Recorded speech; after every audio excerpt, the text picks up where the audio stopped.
Hare Krishna, Radhe Radhe. Welcome to my channel. आशा करती हूँ आप अच्छे होंगे, स्वस्थ होंगे और मंगल में होंगे।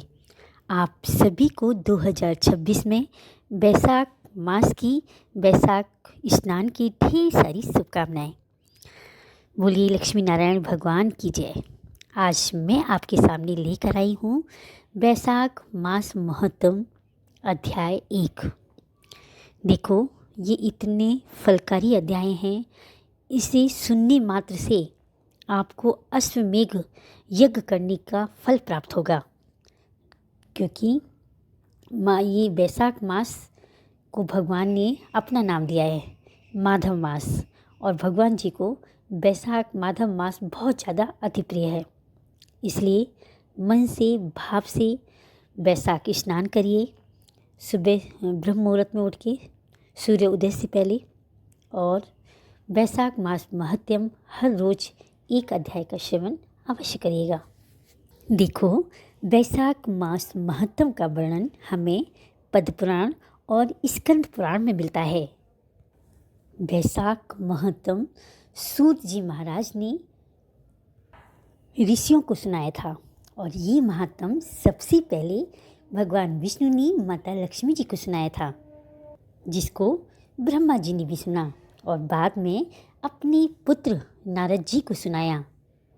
यही महात्म नारद जी ने राजा अम्बरीश को बताया था। हम सभी इस पवित्र बैसाख मास में बैसाख महत्तम श्रवण करेंगे। इस पावन कथा को सुनने मात्र से हमारे भगवान श्री हरि बहुत ज़्यादा प्रसन्न होते हैं और हमारे मन की सभी इच्छाओं को पूर्ण करते हैं।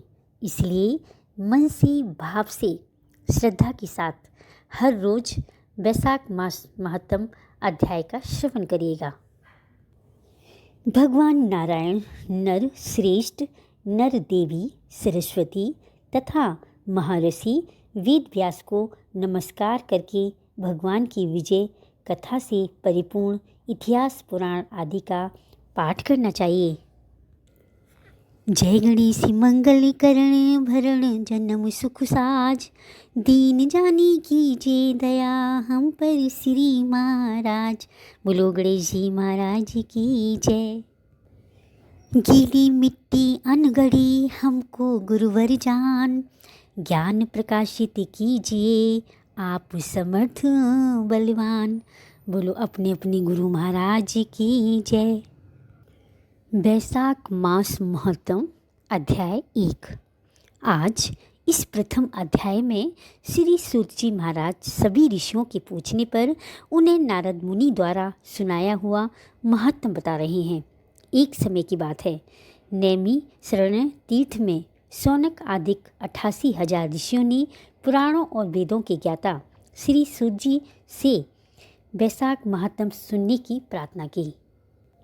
इस पर श्री सूत जी बोले, हे ऋषिवरों, भगवान ब्रह्मा जी के पुत्र महर्षि नारद जी से एक समय राजा अम्बरीश ने यही प्रश्न पूछा था और कहा था कि हे ब्राह्मण श्रेष्ठ, अपने सब मासों के महत्तम सुनाए, परंतु मैंने सुना है कि बैसाख मास सब मासों में उत्तम है।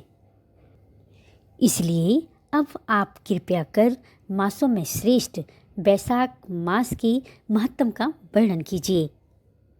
वर्णन करने की कृपा करें। इस मास में क्या दान करना चाहिए, उसका फल क्या है, कौन से कर्म के करने से कौन कौन से देवता प्रसन्न होते हैं, भगवान का पूजन कैसे होता है, ये सब मुझे विस्तार पूर्वक कहिए।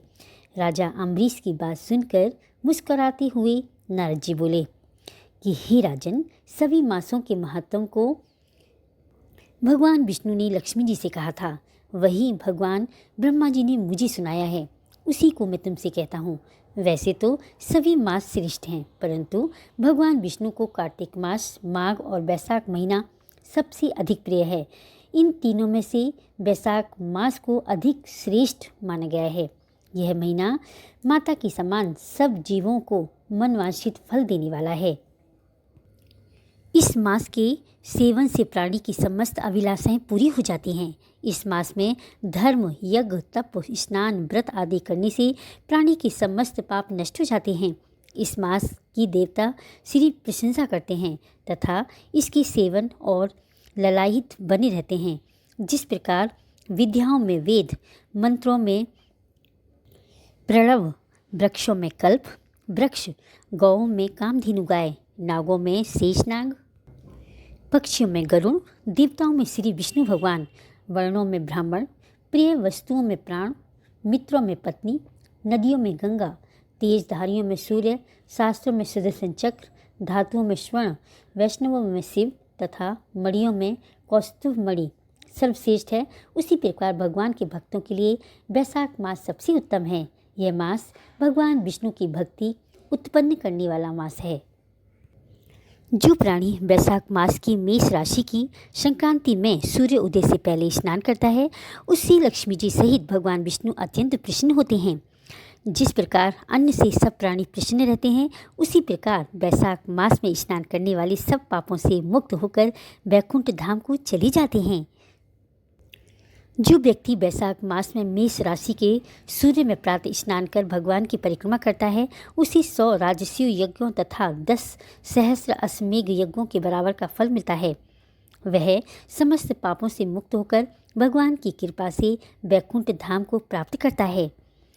हे नृपश्रेष्ठ, यदि प्राणी वैशाख मास का सेवन करने के लिए किसी तीर्थ में न जा सके तो उसे अपने नगर के बाहर वाले किसी जलाशय के जल में ही स्नान कर लेना चाहिए।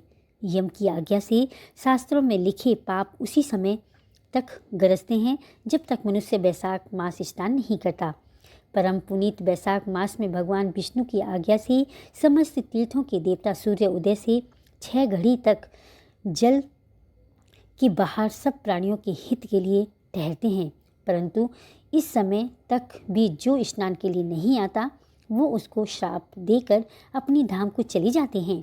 इसीलिए इस मास में प्रत्येक मनुष्य को अवश्य स्नान करना चाहिए। हे राजन, धर्म के अनुसार वैशाख मास में स्नान करना सबसे अधिक शुभ कर्म है। स्नान करने से भगवान विष्णु प्रसन्न होते हैं। वैशाख में स्नान नहीं करते वे अभागे होते हैं। इसके बाद नारद जी पुनः बोले, हे राजन, वैशाख के समान कोई मास नहीं है, सतयुग के समान कोई युग नहीं है, वेद के समान कोई शास्त्र नहीं है और गंगा जी के समान कोई तीर्थ नहीं है, जलदान के समान दान नहीं है, सुखी जीवन से बढ़कर कोई लाभ नहीं है, उपवास के समान कोई तप नहीं, दान से बढ़कर कोई सुख नहीं, दया का समान धर्म नहीं, धर्म के समान मित्र नहीं, सत्य के समान यश नहीं, आरोग्यता के समान हर्ष नहीं, भगवान विष्णु से बढ़कर कोई रक्षक नहीं, माधव के समान पवित्र इस संसार में और कोई हो ही नहीं सकता तथा वैशाख मास जैसा कोई भी नहीं है। राजा अम्बरीश ने पूछा, हे मुनि, वैशाख माह के व्रत का क्या विधान है? इसमें क्या किस तपस्या का अनुष्ठान करना पड़ता है? क्या दान होता है? कैसे स्नान किया जाता है? और किस प्रकार भगवान केशव की पूजा की जाती है? हे ब्रह्म ऋषि, आप भगवान श्री हरि के प्रिय भक्त तथा सब कुछ जानने वाले हो, अतः कृपया करके मुझे ये सब बातें बताइएगा, कृपा करिएगा। नारद जी बोले, वैशाख श्रेष्ठ मास है और भगवान विष्णु को बहुत ज़्यादा प्रिय है। भगवान के प्यारे इस महीने को जो लोग यूं ही व्यर्थ गंवा देते हैं, वे धर्महीन होकर पशु योनि पाते हैं। उनका कुआं, बावरी, बाग आदि लगाना सब व्यर्थ होता है। इस मास में नियम पूर्वक भोजन करते हैं वो भगवान विष्णु के वैकुंठ लोक जाते हैं। संसार में अनेक प्रकार के दान, व्रत, तप आदि हैं, परंतु इसके करने के लिए शरीर को अधिक परिश्रम होता है। इनको करके संसार में बार बार जन्म भी लेना पड़ता है, परंतु वैशाख मास में केवल स्नान कर लेने से ही प्राणी मोक्ष को प्राप्त हो जाता है। सब दानों में जो पुण्य मिलता है और सब तीर्थों में स्नान से जो फल मिलता है, उसी को मनुष्य वैशाख मास में जलदान करके प्राप्त कर सकता है। जिसमें जलदान करने की सामर्थ्य ना हो, वे दूसरों से कहकर जलदान कराए, दूसरे को जलदान का महत्व समझाए। यह कर्म भी सब दोनों से अधिक तराजू के पल्ले में सब प्रकार के दान और दूसरे में जलदान का पुण्य रखकर देखो तो जलदान ही भारी निकलेगा। जो मनुष्य वैशाख में सड़क पर यात्रियों के लिए प्याऊ लगाता है वह अपने करोड़ों कुल का उद्धार कर विष्णु लोक में प्रतिष्ठित होता है। हे नृपश्रेष्ठ, प्याऊ लगाने से देवता, पितर और ऋषि सब अत्यंत प्रसन्न होते हैं। जिसने प्याऊ लगाकर रास्ते के थके मांदे मनुष्य को संतुष्ट किया है, उसने ब्रह्मा, विष्णु, शिव आदि सभी देवताओं को संतुष्ट कर लिया है। राजन, वैशाख मास में जल की इच्छा रखने वाले को जल, छाया चाहने वाले को छाता, पंखे की इच्छा रखने वाले को पंखा देना चाहिए। राजेंद्र, जो प्यास से पीड़ित महात्मा पुरुष के लिए शीतल जल प्रदान करता है, उसे 10,000 राजस्यु यज्ञों का फल मिलता है। धूप, परिश्रम और पसीने से पीड़ित ब्राह्मण को जो डुलाकर हवा करता है, वह सब पापों से होकर रहित होकर भगवान का पार्षद हो जाता है। पंखा दान न करने वाला अनेक प्रकार से वातादि रोगों से दुखित हो जाता है और नरक वास करता है। जो थके हुए ब्राह्मण को कपड़े से भी हवा कर देता है, वह भी सब पापों से छूटकर मुक्ति पाता है। जो शुद्ध मन से ताड़ का पंखा दान करते हैं, वे पापों का नाश करके ब्रह्मलोक को जाते हैं। वैशाख मास में छतरी दान जरूर करनी चाहिए। जो मनुष्य भगवान विष्णु के प्यारे इस वैशाख मास में छतरी दान करते हैं, उनको कहीं जगह नहीं मिलती और वे महाक्रूर पिशाच बनकर पृथ्वी पर घूमते हैं। जो छाता दान नहीं करते, जो विष्णु प्रिय वैशाख मास में जूतों का दान करते हैं, वे यमदूतों का तिरस्कार करके सीधा विष्णु लोक में जाता है। मतलब उन्हें यमदूतों का मुख नहीं देखना पड़ता। ब्राह्मण की याचना करने पर भी जो खड़ाऊ का दान करता है, वह राजा बनता है। जो मार्ग में धर्मशाला आदि बनवाता है, उसका फल जो ब्रह्मा जी भी नहीं कर सकते। ब्राह्मण अतिथि को यदि कोई भोजन दे तो उसके फल का अंत नहीं है।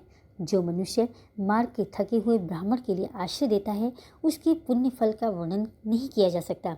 हे राजन, अन्नदान मनुष्य को तभी तृप्त करने वाला है, इसलिए संसार में अन्न के समान कोई दान नहीं है। भूखे मनुष्य को स्त्री पुत्र को घर, वस्त्र, आभूषण आदि कुछ भी अच्छे नहीं लगते। पेट भरने पर ही सब अच्छे लगते हैं। इसीलिए अन्नदान के समान ना कुछ हुआ है न आगे होगा। विद्वान लोग अन्न के दाता को ही पिता मानते हैं। अधिक क्या कहा जाए, अन्नदान के समान संसार का और कोई दान नहीं है। जो वैशाख में थके ब्राह्मण को अन्नदान देता है, वे पिशाच बनकर पृथ्वी पर अपना ही मांस खाता है, हुआ फिरता है। इसलिए ही राजन, अन्न में धर्म निवास करता है। नारद जी से इतनी कथा सुनने के बाद राजा अम्बरीश ने कहा, हे देवऋषि नारद जी, यदि माधव मास सबसे श्रेष्ठ है तो भगवान लक्ष्मीपति को अधिक प्रिय है, तो उस समय स्नान करने की क्या विधि है? वैशाख मास में किस वस्तु का दान, कौन सी तपस्या और किस देवता का पूजन किया जाता है और हमें किस देवता की पूजा करनी चाहिए? कृपया कर मुझे बताइए। नारद जी बोले, राजन, देवादिदेव लक्ष्मीपति भगवान विष्णु सभी पापों का नाश करने वाले हैं। उन्हें नमस्कार करके चैत्र मास की पूर्णिमा को इस व्रत का आरंभ करना चाहिए।